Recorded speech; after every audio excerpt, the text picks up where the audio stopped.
மயிலாடுதுறை மாவட்டம் மயிலாடுதுறை பழைய பேருந்து நிலையத்திலிருந்து திருவாரூர் பேருந்து நிலையத்திற்கு செல்லும் வண்டிக்காரு தெருவில் தரைக்கடை வியாபாரிகள் தரைக்கடை வைத்து வியாபாரம் செய்து வந்தனர். சில தினங்களுக்கு முன்பு புதிதாக மணக்குடி பகுதியில் புதிய பேருந்து நிலையம் திறந்து வைக்கப்பட்டுள்ளது.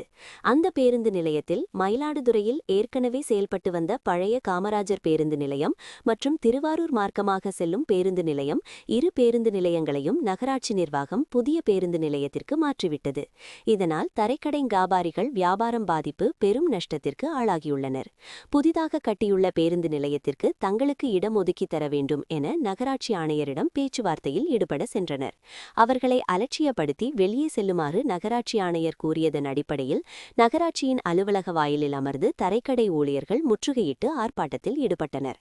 பின்பு வட்டாட்சியர் சுகுமாரன் பேச்சுவார்த்தையின் பேரில் ஆர்ப்பாட்டம் கைவிடப்பட்டனர். செய்திகளை உடனுக்குடன் தெரிந்து கொள்ள லைக் பண்ணுங்க, ஷேர் பண்ணுங்க, சப்ஸ்கிரைப் பண்ணுங்க, மறக்காம கமெண்ட் பண்ணுங்க.